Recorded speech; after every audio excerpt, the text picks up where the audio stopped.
Hey everyone, welcome to the Friday edition of The Nerve. What a show we have for you today. I was very excited putting this together. But before we start, I would just like to share a little personal anecdote. I lost my iPhone yesterday on the streets of Brooklyn.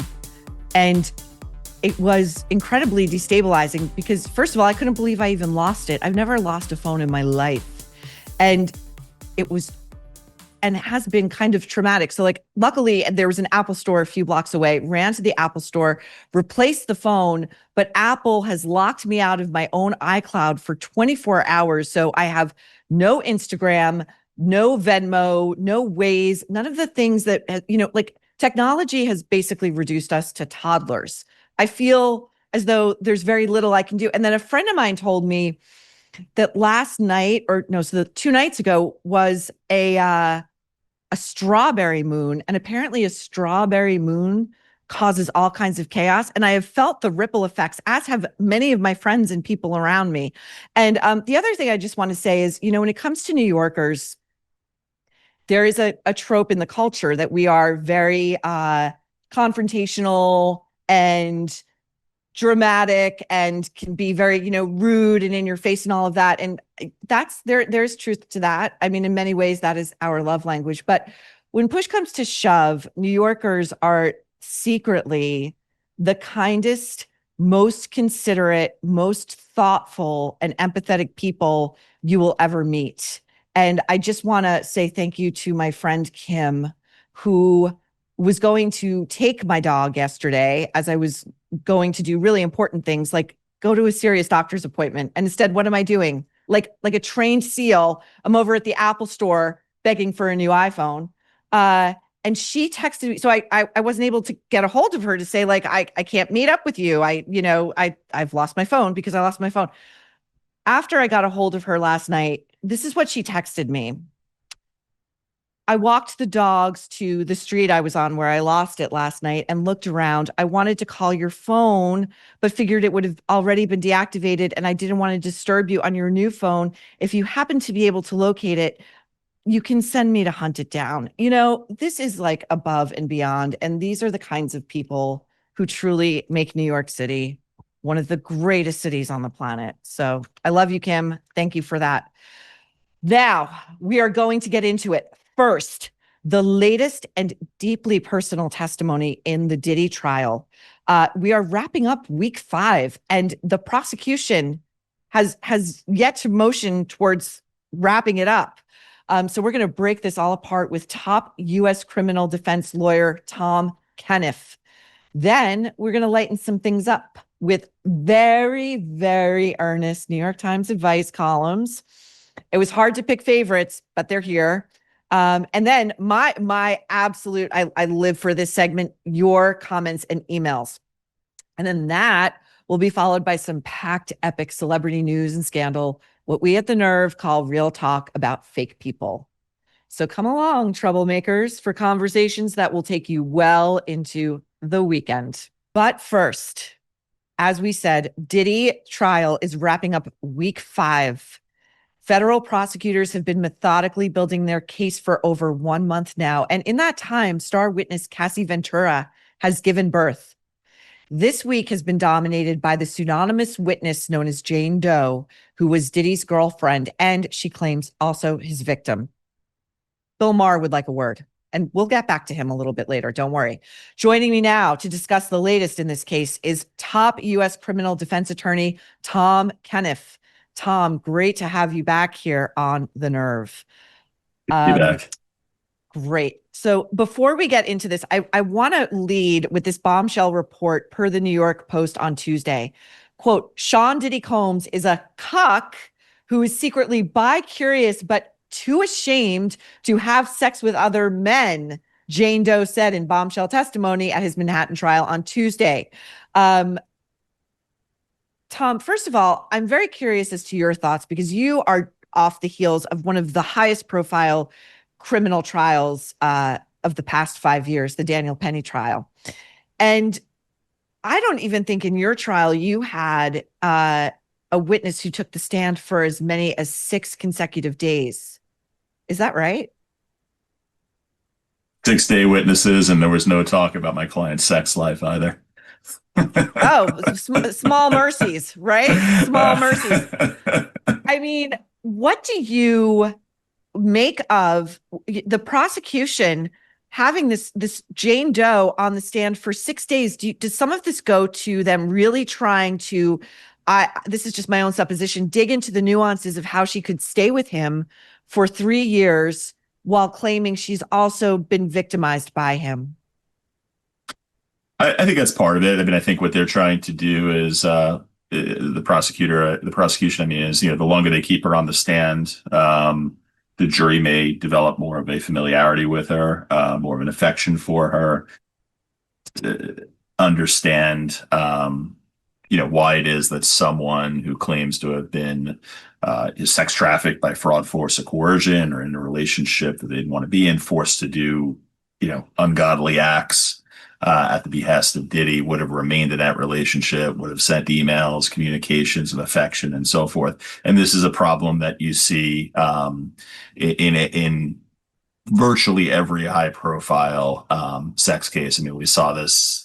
I was watching a lot of the Harvey Weinstein trial this week in Manhattan, and same sort of issue. You explain how it is that you say that this person coerced you into a sexual relationship or forcibly raped you, but in the days and the weeks and even the years that followed in the case of some of those witnesses, you continue to be effusive towards him, continue to seek his affection, and so forth. Similar dynamic here in the Diddy case. Tom, have you personally been going into that courtroom, the Harvey trial? Yeah, absolutely. My friend, well, first of all, I know the judge is presiding over the case. I've tried cases in front of Judge Curtis Farber in Manhattan, and I know Artie Idala has been a long-term friend of mine, great lawyer. We collaborate on a lot of things. In fact, Artie used the jury consulting team that we used in the Daniel Penny case on the Harvey Weinstein trial. Fascinating. What is your take on when you're looking at the jury in the Harvey trial? Do you have a sense at all of where they may be falling?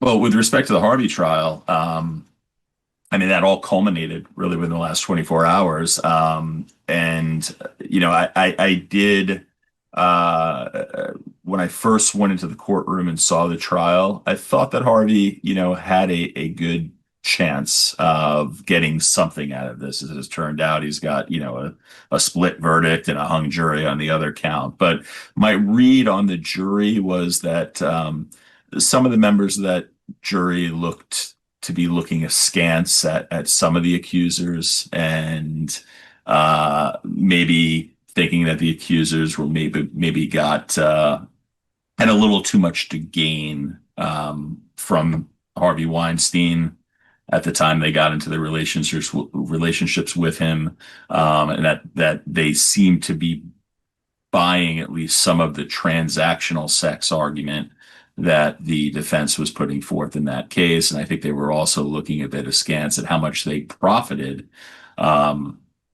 since they made these claims. Because remember, during the first trial of Harvey Weinstein back in 2018, 2019, that was returned on appeal, those witnesses were able to say, well, I'm not in it for the money, or I haven't gotten anything. Well, now no one anticipated that case was going to be overturned. There would be a second trial. And now you come back 5-6 years later, and it turns out they've all gotten large monetary settlements, and the jury gets to hear about that.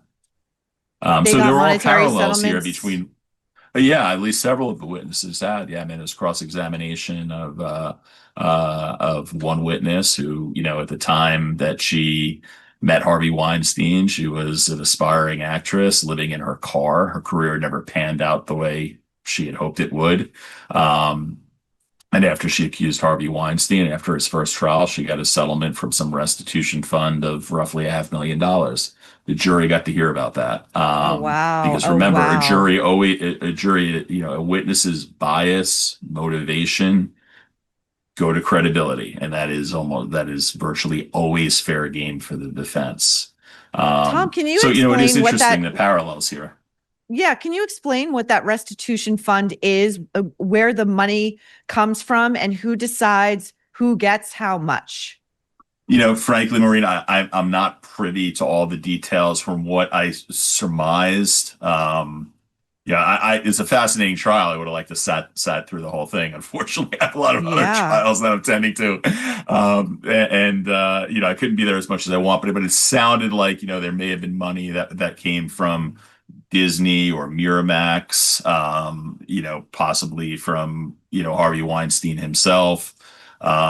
These restitution funds can come from a lot of different sources. We see them in federal court. And a lot of times in federal court, they're the product of an order of restitution that the court imposes either upon a plea of guilty or a conviction after trial. And the purpose of the restitution is to make the victims of the criminal offense whole. I just find it so fascinating that these funds they're so mysterious and we don't necessarily know where the money came from, whether it's a corporation, a person, taxpayers, and who decides the disbursement of said funds. I think that's fascinating. But to get back to Sean Combs, because these two cases are very much related. I mean, Harvey walked so Sean Combs could run. Jane, some of her testimony this week was unbelievable. And of course, we have text messages and voice messages that either back up or contradict some of what each person is claiming. Now, after 5 days of testimony, so there are a couple of things. She was participating in these freak offs. Now, Jane, we know, is a social media either influencer or content creator. She is a single mother. She says that she was threatened by Sean Combs to continue to participate in these freak offs, or else he would release videotapes of said freak offs to her child's father. She had texted him at one point in September 2023. I don't want to feel obligated to perform these nights with you in fear of losing the roof over my head. Combs is still paying her $10,000 a month rent, which, again, as a defense lawyer, I mean, Tom, I would love to hear how you would thread that needle. Another text: I'm not a porn star. I'm not an animal. I need a break. How would you, if you were defending Sean Combs, try to explain away a text like that? I'm not an animal. I'm not a porn star. I need a break. Well, I think what the defense is doing here, and it's a product of how the prosecution is trying this case, and it's very deliberate what they're doing. It's not uncommon for federal prosecutors to do this, particularly in the Southern District, is they try to marry really unseemly behaviors, morally contemptible behaviors. There's a line in the Weinstein trial, I hate to keep going back to that, is that there's a lot of real estate between immorality and illegality. Right. But the notion is that, if you paint him as such a horrible, abusive, psychologically abusive and opportunistic partner, spouse, boyfriend, lover, paramour, what have you, that inevitably bleeds over to the jury, and they're more likely to convict him regardless of whatever uncertainty they may have as to whether in fact he was actually a sex trafficker. If I'm the defense, you really have no choice. Sometimes you have to try to turn your weaknesses into advantages, or make lemonade out of lemons, as we sometimes say, or baby oil. I'm not touching that one. And you try to argue that, look, this guy, he's a bad guy. He may be an abusive partner. He may be this, he may be that, but this is not a referendum on what sort of soulmate my client is. This is a case about whether this is an individual that engages in sex trafficking by fraud, force, or coercion. Very, very serious charges, and much different than what the government has produced here, however unsavory. And you try and flip the script and you say, look, ladies and gentlemen, think of how much you heard in this case, that really had to do with, what a bad guy my client is. Well, my client could be a bad guy and at the same time not guilty of the crimes that the federal government is accusing him of in this case. Tom, also, I only have a couple of minutes left with you, unfortunately. I could talk to you all day. So what came out in court either a couple of days ago or yesterday was Jane Doe has testified that there is an icon in the music industry, in the hip hop community, who was very close to Sean Combs personally and professionally for many years, and that this icon and his girlfriend were participating in some of these quote unquote sex parties. How is it that these names are not coming out in court? How is it that they are so anonymized and protected? Well, that's usually the product of pretrial motions, usually on the at the behest of the government, where they seek to protect the names of victims. It's not clear if these individuals were victims or just participants. Jane's saying he was a participant, not a victim. Right. Right. Well, yeah, I mean, look, if he's a participant, I don't know what the logic is and why the court has any obligation to protect that individual's name. Now, if he's a witness or potential witness in the trial, the government may make a motion to keep him anonymous because you don't want to intimidate him from coming or her from coming forward. Interesting. That can be the basis. If the government makes a showing that look, they're at risk, that Diddy or his entourage have threatened witnesses in the past, that's an allegation that I know has been made during this case by the government. Interesting. In a lot of the pretrial litigation, that can be a basis for it. But again, the fact that somebody participates in sexual hijinks, call it a freak off or what have you, doesn't mean that they're guilty of a crime, doesn't mean that they were coerced, doesn't mean that they were forced. So the job for the defense here is to try to convince the jury that, they need to separate the unsavory conduct and look at whether or not the government has proven or for the defense's sake, hopefully failed to prove the actual criminal conduct. Last question. Optically, Sean Combs' three of his sons have begun returning to the courtroom to attend this trial to support their father. Would you recommend that? And we're not talking like middle-aged sons. We're talking sons who look to be late teens, early 20s. Is that a good look for Sean Combs or no? Generally, it's a good look. I mean, the idea is that, obviously a jury is not supposed to vote one way or the other based on sympathy for the defendant or sympathy for the prosecution or prosecution witnesses. But if you're the defense and you have an opportunity, of course, ethically and appropriately, trials are public trials. Anyone has the right to get in. Usually there's special seating reserved in a high profile trial for the family or very close friends of the defendant. You want to use every advantage you have. And if having his children in court can humanize the defendant in a trial that or prosecution that seems to be trying very hard to strip him of any sense of humanity in front of the jury, that's generally a good thing to do. I mean, that could be blowback if it's a very young child, someone who's out of tender years. They're like, well, they don't belong being in a courtroom like this, hearing this sort of testimony. But if they're adult children, it's potential advantage. Again, what's a little baby oil and ejaculate among close family members? Thank you, Tom, for joining The Nerve. And we hope to have you back as this most fascinating trial continues to unfold in downtown New York City. Thank you, Tom. Sounds good. Thanks for having me again. When we come back, a palate cleanser with great bad advice and audience email. See you in a minute. Introducing A Warehouse, your one-stop shop for unique premium home goods sourced exclusively from small businesses.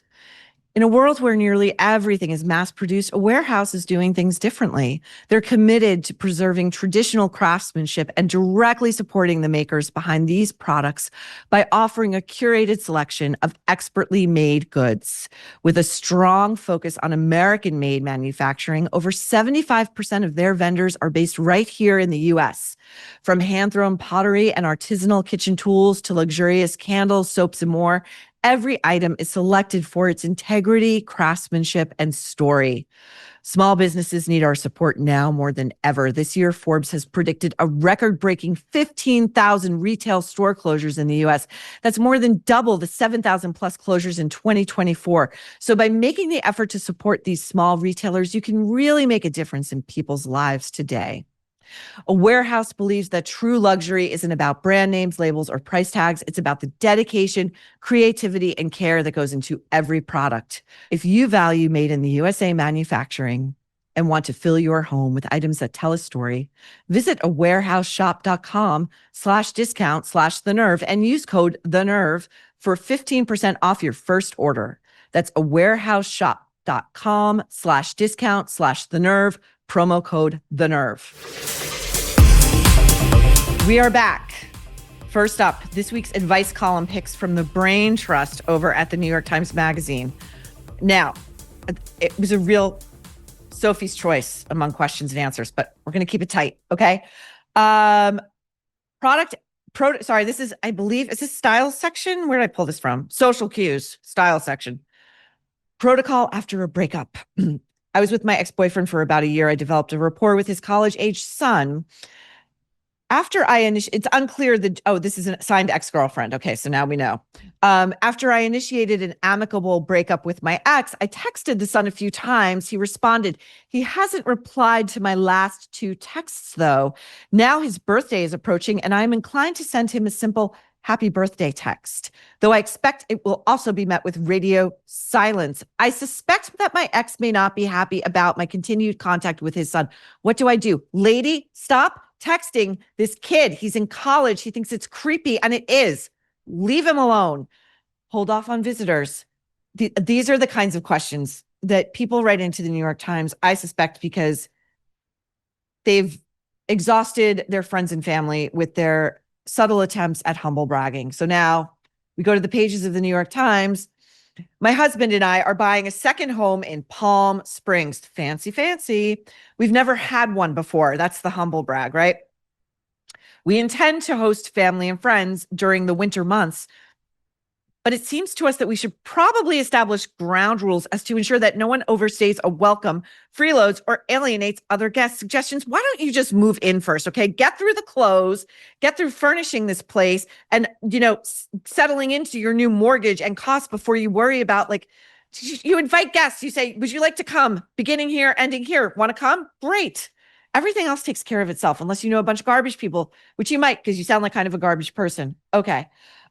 Dream job versus camp obligations. I am 23. In January, I accepted a job as one of 4 heads of living quarters at summer camp I went to as a child. Separately, I applied for a full-time job in my dream field. She got the dream job. Should she take it? Yes, take it. Okay. Book club expulsion. I joined a book club that started during the pandemic. We held meetings on Zoom. Now we meet in person, but one member lives far away, so he still joins by Zoom. The setup takes effort. So we only meet at the home of the group's founder, which limits opportunities for shared hosting. It also requires that we squeeze into the camera frame. Shouldn't the distant member step aside now that we are meeting in person? That person should eject from your little mean girls group post haste. Okay, now we are getting to audience email and comments. I have to start with, again, we are getting tons and tons of feedback still on Bill Maher, which I love because this whole thing is really landing with you troublemakers. Now, this person must remain anonymous, but there's a lot of color in it. Subject, Bill Maher, paid audience member. Dear Maureen, I am a Bill Maher audience member. His entire audience of about 35 people each Friday is a paid audience. 35 people. PTA meetings have more attendees. Usually it's almost entirely paid audience. We are told to laugh and clap at everything. And each week we are reviewed on how much energy we brought to the show. Also, you are correct. There are 2 extremely loud people, including the man who yells out, "Yeah." He is a big, tall actor who is given a special seat. There is one woman in particular who has a very loud, distinctive laugh. Once you hear their laughs, you can never unhear them. And this is so great to know because I thought these were just pre-records that they would plug in, but no, they've got live people in there. They've got Stasi members in there. Okay. The company that supplies the audience is called Standing Room Only. Almost all of the weekly audience are repeat regulars, and they are paid about $70. By the way, your show seems very authentic, and I loved it when you called the Nerve a Baby show. I think we're entering our teenage years. We're getting kind of bratty and kind of spiky. Okay. I was also reminded of this. I never forgot it. And I wanted to think that maybe Bill had outgrown this particular peccadillo, but I don't think so. Because back when he was doing Politically Incorrect on ABC, there were rumors that guests did not want to shake his hand upon entering that set. And this will explain why. A piece for Vanity Fair by James Wolcott in 1997. Individual choice. That's what his show is all about. Oh, by the way, this piece also says that according to an article in U.S. News and World Report, Maher was an English major at Cornell. His favorite book was Heart of Darkness. When I tell you these guys always show who they really are, they do. Heart of Darkness. Subtle. Yet he confesses that he hasn't read a book in years and that his quote shelves feature not Joseph Conrad, but bound volumes of Playboy. Oh, okay. Entertainment Weekly, according to this James Wolcott 97 profile for VF, reported that Maher has been rumored to swing solo on the set of his show. This is graphic, I'm going to warn you. Masturbating in his dressing room before a broadcast. It's a charge he half-heartedly acknowledges. Quote, I'm sure I have, he told EW. I wouldn't say it's a ritual. I mean, we've all been horny and had to relieve ourselves, but it's not like, oh, it's 5:10. I don't want to be disturbed for the next 8.5 minutes. I think it's exactly like that. Just my opinion. What a freak. Maureen, in regards to Bill Maher, Gabby Petito's parents might help him understand how domestic violence doesn't just happen right out of the gate. Look what happened to Gabby even after people reported seeing Brian Laundrie hit her in public. The cops blamed her, and a few days later, a preventable tragedy struck. This is another one. These are comments from our YouTube channel. Transactional is exactly how to describe the women Bill has dated. He's famous, but not famous enough. These are the digs, the knives that really slide in. He's famous, but not famous enough to be with really famous people.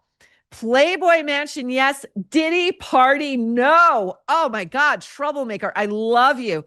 Another one. If Bill wants proof that police sometimes don't get it, he should read up on the Gabby Petito situation. Textbook. Bill Maher, 1-2 cluck. That's in reference to that. This is Bill Maher's patented move when he really, really just has contempt for an invited guest's opinion on his show. It's very preeny. I was reminded after the segment that we did on George Clooney lecturing journalists on how to be journalists, even though he's just an actor playing a journalist on TV and Broadway, of Clooney lecturing the media after Princess Diana died. He got up on a lectern at a presser and said, "It's your fault. Princess Diana is dead. And who do we see about that?" Well, George, the very people whose favor you're trying to curry. Okay. SJP said she feels like she's being crucified for the show. By the way, one of you troublemakers sent in an illustration to die for of SJP as Carrie Bradshaw on a cross. As a Catholic, I feel fully entitled to hammer in the last nail. This series has only one real flaw. It exists. For the art challenge, can the nails please be Christian Louboutin heels? I would like to challenge troublemakers to those artists of you out there. I'm looking for a freestanding sculpture of SJP on the cross. And finally, would love for you to start giving book recommendations. This troublemaker needs some good books to read. I am actively thinking about this. I'm actively thinking whether it should be current fiction, nonfiction, or if it should be, things that are maybe a little bit older, but that I think you guys would enjoy, but I'm on it. Oh, so I have to go to this one from, so she signs off Troublemaker K. Are you okay after this episode? Bill Maher is going down and not in a good way. Your lips to God's. Okay. Michelle Obama. How is she not defining her life before today? Isn't this her third or fourth book that's coming out in November? She just seems like a person who loves the sound of her own voice. Agreed. And to George Clooney, all I know of his father is he was in the ending scene of Clooney's Monuments Men film, which bombed, epic bomb, playing an older version of George's character. You can't act TV on stage because you have to project more on stage to get to the audience members in the back of the room. But she reminds me, and my bad, he has been to space. Remember, he floated into space in gravity. How could I have forgotten? Okay. You guys, you knocked it out of the park this week. You knocked it out of the park. Please, please, please, please, please keep talking to me directly. Keep sending me your thoughts, your ideas, your questions, all of it to Maureen at devilmaycaremedia.com. Again, Maureen at devilmaycaremedia.com. And remember to like and subscribe and spread the word. The faster we grow, the faster we give you even more original content. Next up, we've got updates from the last show and a slew of celebrity, they're like they're digging their own graves. They're digging their own graves. And, we're here to help. We'll be back in a minute. We've all heard it before. Wrinkle creams are the secret to looking younger. But according to Beverly Hills cosmetic surgeon, Dr. John Lakey, that's just not true anymore. He says that most wrinkle products are nothing more than overpriced moisturizers, and some might even do more harm than good. So that's why Dr. Lakey stepped away from traditional treatments and developed something completely different, a simple at-home method that's getting major attention. His clients call it the age rewinder method because it can visibly smooth the look of wrinkles in under 2 minutes. Dr. Lakey describes it as almost like Photoshop for your face, and he says that you might be shocked at how easy it is to use. Now, to share this breakthrough, he's released a free video that walks you through the method step by step. No signups, no interruptions. This video has already gone viral with over 2.3 million views and thousands of glowing reviews. One said, "I've tried everything, and this is the only thing that actually works. I look years younger." Want to see what everyone's talking about? Just go to bhmd1.com/nerve or click the link in the description. If it works for you, Dr. Lakey has one simple request. Please share it. Let's help more people feel confident in their skin. Welcome back to your Friday edition of The Nerve. I want to do just a little more on Bill Maher because I can't get enough. Reading all of your emails, and I want all of you, by the way, who are emailing me your very personal, specific stories of domestic abuse. I am reading them all, and your stories are with me. Do not think I just, if I'm not able to respond, please know I've read them and you're with me. So the algorithm is doing, great work here because it took me to Bill on Jerry Seinfeld's Comedians in Cars Getting Coffee and Troublemakers. I swear I had never seen this before. And so I went and I watched it front to back and I nearly blacked out. Now I'm going to set this up for you a little bit. Bill is proudly telling his pal Jerry that he was once kicked out of a party. It sounds like a house party, but it could have been at a venue. Who knows? He was kicked out of a party because a girl, I believe that was the parlance he used, had attempted to jump the line to get into the bathroom. And well, this just does not sit well with Bill because if he stands for nothing, it's for justice and things that are morally correct. And, without thinking to himself, wow, maybe this girl's having an emergency. Maybe this girl might have just gotten her period and she's just desperately trying to get in there. Whatever the reason, just let it be. But no, Bill Maher is telling this story of the moment he fully suited up as a superhero and not only stopped this girl from cutting the line, but went a step further. And watch his the hand flourish as he talks about how she tried to Paris Hilton her way to the front of the line. Take a look. If there's a line for the bathroom, you don't get to cut in line. I think that's somewhat the essence of courtesy. I once got thrown out of a party because someone tried to cut in line, and I bodily picked them up. It was a girl. She just thought she could Paris Hilton her way into the... And I was like, sweetheart, we all feel the same when we have to go to the bathroom. Fantastic. How did she react? She was screaming. It was like, put me down. What are you doing? You picked her up. Do you regret that? Not in the least. Okay.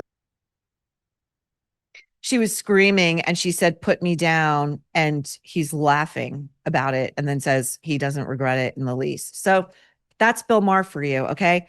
Retraction and apology. Troublemakers keep putting the pressure on. I know HBO is getting a lot of it. And what they say goes, so Bill, retraction apology. And that also reminded me, by the way, of back when Jerry Seinfeld, around age 38, and he was a huge TV star. He was like the hottest thing going. He began dating a teenage girl, a 17-year-old named Shoshana Lonstein, who he reportedly met in Central Park. And so I went back and looked up and pulled it for you guys. This cover of People magazine, it's dated March 28th, 1994. And the headline, "Look who's in love. Look who's in love." There's nothing remotely unseemly or perhaps predatory about a middle-aged man with a ton of money and fame and power dating a girl who's still in high school. And I'm going to guess she was a junior. I'm going to guess. And when they came out with their relationship, when it was, or they were forced to, I believe they always tried to shift that timeline to make her 18 when they got like really, like they became a thing, but this is important because it goes to how the entire media industrial complex, and especially the entertainment media, which is all about just keeping access to these power players and never, ever, ever raising an eyebrow or, asking a question that might offend these people, so they frame it as like, it's weird. It's a little weird, but like, I guess her parents are okay with it. And if her parents are okay with it, like who among us are we to like judge it, and this is sick. It's sick, and it gets into the water supply and it gets into the ether and the oxygen. And before we know it, we too, like abused women, are gaslit. And we're like, well, am I being like an overly judgmental, like prude? Or am I seeing something that doesn't quite track? Like a 40-something Woody Allen in Manhattan in that film dating Mariel Hemingway, who was like 16 at the time she was cast, and she was playing a 16-year-old girl. She would literally say in the movie, like, "I can't meet up with you. I have school tomorrow. I have homework." And, she fairly recently said that Woody Allen, like either during that shoot or after that shoot, tried to get her to go to Paris with him alone and tried to get her to sleep with him. Anyway, Jerry Seinfeld went on to marry a woman he met at his local gym. And, this isn't like a Crunch or an Equinox, he's at a fancy gym where fancy people go. And his current wife is a woman he met there who at the time was like 3 weeks in to her marriage to a Broadway scion, and ditched that guy right quick for Jerry Seinfeld, who I guess had much deeper pockets. So, I always wonder about that marriage.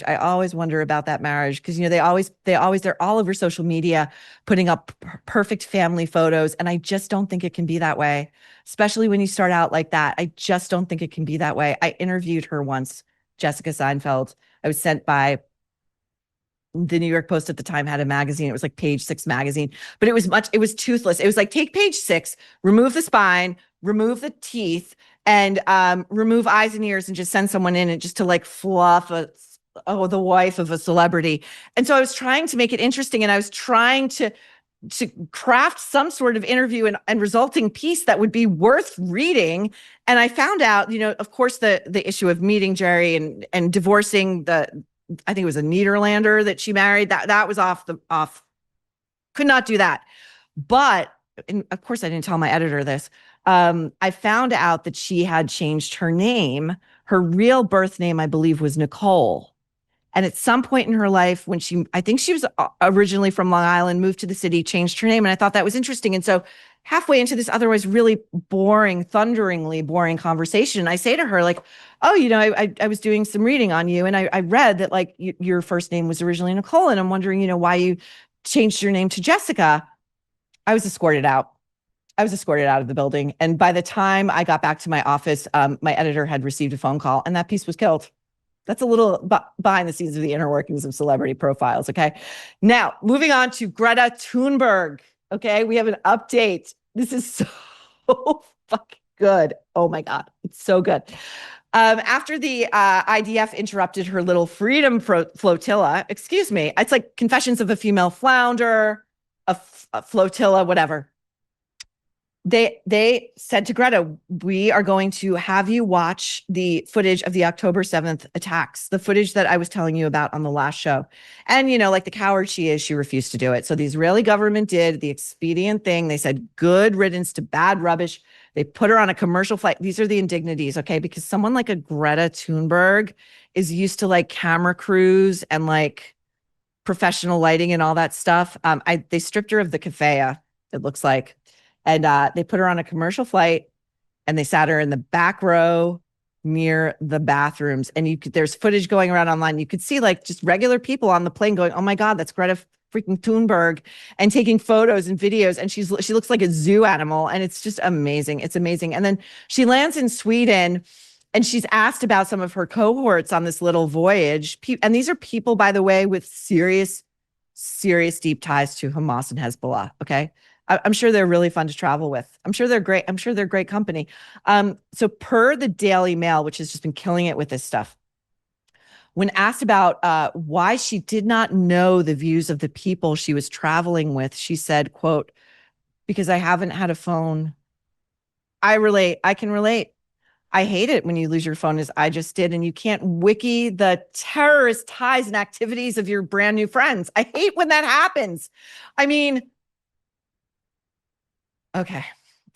She was then challenged by reporters who asked why she had not looked into this issue before she set off to Gaza. I could not make this up. I quote, imagine me doing this dramatic reading with a keffiyeh, I'm swathed in it, and I've just lop my lower body off. Okay, I'm 4 feet tall. I resemble a medically teenage dwarf. Okay. Quote, should I ask exactly everyone what exactly they have said about everything? It would take some time. Okay, well, I'm going to fill her in. Okay, Zahir Barawi, if I'm saying that correctly, who organized this mission, this sailing voyage to Gaza, is the head of the Europa Forum, which Israel designated as a terrorist organization in 2021. And he has previously been pictured with the former Hamas leader who was assassinated by Israel last year. Meanwhile, another activist on this post, a Brazilian national named Thiago Avila, reportedly attended Hezbollah leader Hassan Nasrallah's funeral in Beirut last year. And he wrote on social media that he was inspired by the Lebanese terror chief. I mean, if this girl isn't on social media every minute of the day, just looking for dopamine hits of media coverage of her, frankly, really embarrassing and morally depraved exploits, I have no idea. But you know what? We are in luck, troublemakers, okay? Because it turns out that Greta's not the only talent in that family. Into my feed, again, thank you, algorithm. I'm sure you will turn on me one day. Here comes her sister, Beata Thunberg, and now she goes by B. Ehrnman. So B, climate change, geopolitical activism, not for her. B wants to be Beyonce, okay? B wants to be a global musical sensation, and she has used the publicity surrounding Greta's humiliation, detention, and release by Israel to post this to social media. Again, thanks to the Daily Mail, who picked it up and put it on their Instagram.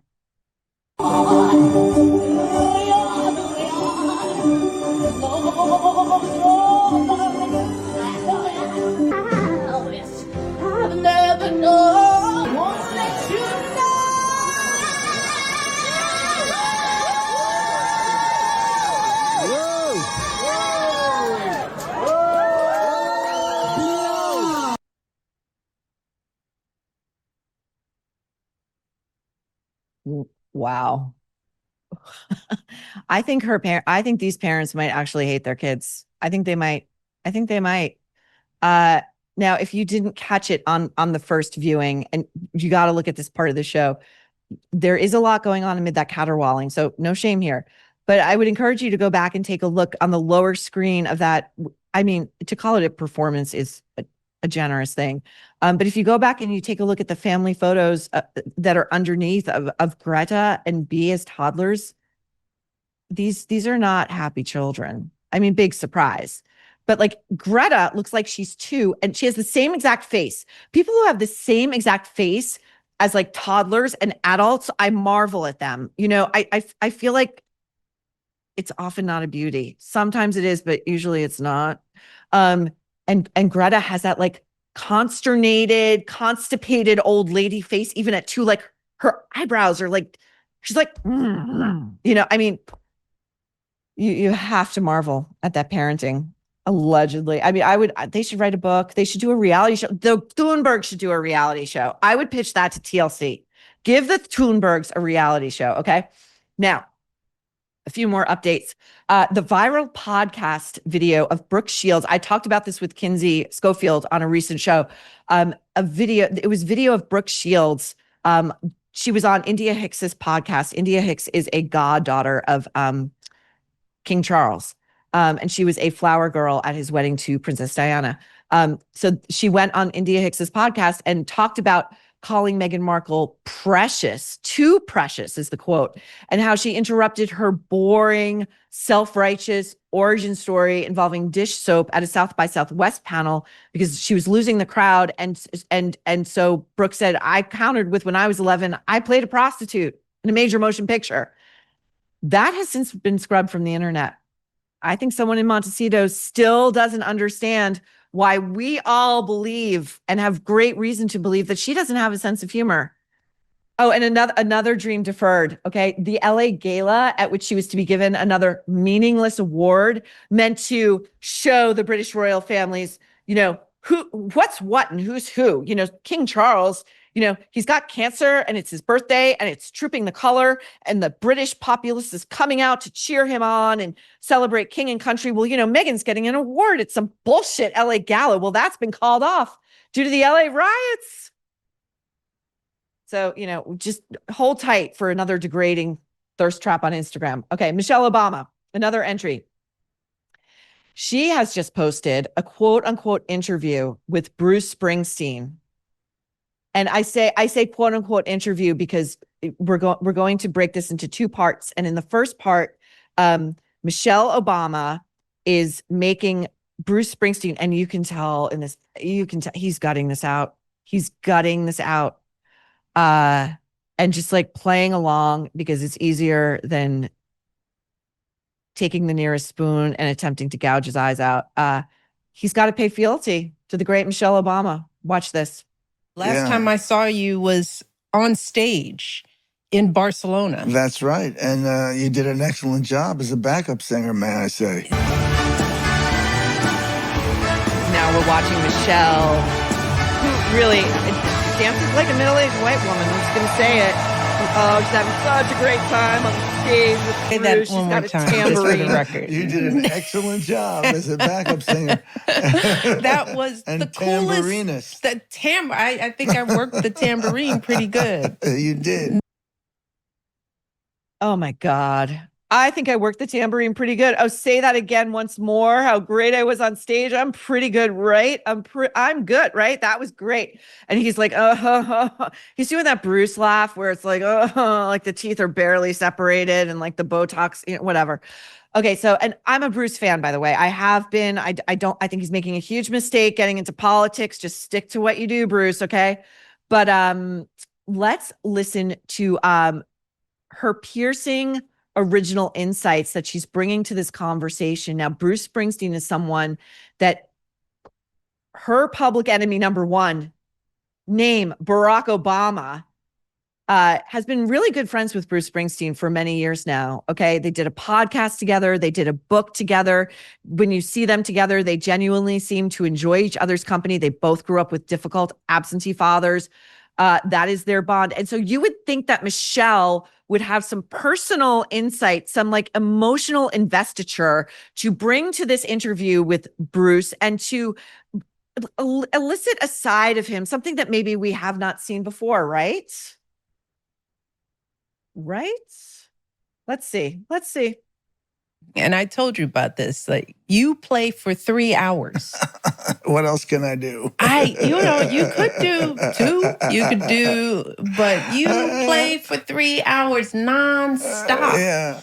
Nonstop. I mean, you don't talk much. No. You sing through and move through the whole thing. It's incredible to watch you perform. We put the pedal to the metal from first note to last. Yeah. Bruce is thoroughly checked out. He has left his body. He is levitating in another room with fun, smart, interesting people. This is Michelle Obama. You know what you do to the boss? You know what you do? You play for 3 hours and you don't stop. You play for 3 hours, and he's going like, what else can I do? What else? I put the pedal to the metal. What else can I do? He's thinking like, I can't believe I have to do my friend Barack a solid as I theorize is exiting this marriage. Okay. He's parachuting out, and he's trying to get Michelle set up with something, a podcast, book deals, whatever, so that she's got something to focus her energy on. Aside from dragging him through the mud. And so he's like, Bruce, do me a favor. Just sit with her. Just please sit with her. And you can tell he's cutting it out. I am Michelle. The world has known for like 50 years that Bruce Springsteen plays for at least 3 hours a show, every show, rain or shine. Sometimes he goes for 4. He's like the Tom Cruise of rock and roll. You're going to get your money's worth. But she's talking about this like she just discovered this unknown, fascinating fact about Bruce Springsteen. He plays 3 hours a night. My mind is fucking blown. Okay. Ben Affleck, news out of his camp after J-Lo's vag flashing death jiggle at a Pride event this week. And we've got a mini nerve for you. I love you. We have a mini nerve for you. We're going to get into that more this weekend. So the Daily Mail, again, killing it. I call them there twice a week, and I'm so what news gathering. They got this amazing photo of Ben. And again, I miss Andy Warhol. Andy Warhol would have loved Ben Affleck. Smoking a cigarette. This is our favorite Ben, smoking a cigarette in his car while looking extremely stressed out. This is my favorite Ben, aside from the Ben who would be stress gobbling fast food in his car when he was married to J-Lo, that health nut, right? Okay, so anyway, we get this report from an Affleck insider, which I believe means it's like stamp of approval, send it out to the mail, let them know, and everybody else can pick it up. He is, quote, ready to lose millions to unload their $60 million marital mansion. So he's made it clear, like I'm all but quoting, he can completely sever that last tie to her. He wants to be done. He wants nothing to do with her. And again, as her one-time boyfriend and mentor, Diddy, sits in federal court. I'm just saying. Okay. And finally, Brad Pitt is out there promoting his new movie F1. And he showed up recently, I think it was in Mexico, and he looked great. I got to say, he's wearing this like lilac suit and like a masculine guy who can pull off lilac. I mean, that's a swerve. That is a talent in and of itself. I will say, I'll give it to him. But so he's promoting this movie, which is a very masculine movie. It's about the world of race cars and professional race car driving. But, you got to get women in the seats. And you know what puts women in movie seats faster than anything is having your camp leak to the press. And again, they did it to the Daily Mail. This is where they go for these exclusives, these A-listers. So Pitt and his camp, to be fair, his camp leaked that this 61-year-old father of 6 has deemed his relationships with his 2 adopted sons, I think salient, Maddox and Pax, quote, unfixable. And that I think in the case of Pax that he just doesn't care what this kid does anymore. It's not his concern. Pitt may be the father, but it's not his concern. Okay. Maddox is 23 and Pax is now 21. And it's important to remember that when Angelina adopted Pax in 2007 from Vietnam, he was a 3-year-old who had grown up in that orphanage, and he had a completely different name. It was Pham Huang Sang. And I mean, I guess that just wasn't cool enough to be a kid of Brad and Angie's, They just had to have all their sons have names that end in X because it's very cool. It's very rock and roll. They're such rebels. So you get Maddox, you get Pax, you get Knox. And by the way, at a certain point, I am pretty sure, I could be wrong, but I am pretty sure my deep reading of this stuff, lo these many years, comes to the fore. There was a point during Brad and Angie's initial separation, which was like an atom bomb going off, where Brad Pitt's team, I believe, leaked. And I remember because this was so savagely cruel that he was against Angie and him. I mean, they were together adopting Pax, that he felt they already had too many kids, and that bringing Pax into the family unit would just be really destructive and destabilizing. And whether he thought it through or not, it's still terrible because that child is going to grow up to be able to read that someday, that their father in sum and substance said he didn't want you. So is there any reason why these kids might be fucked up in the head? Is there any reason that Pax Jolie has maybe decided to drop the surname Pitt, as have other children, and has now been photographed like outside the Chateau Marmont and videoed outside the Chateau Marmont being let out by a friend? Like, he seems blackout drunk. He's barely able to stand. He was apparently also at a strip club that night and was also having trouble just getting himself from point A to point B.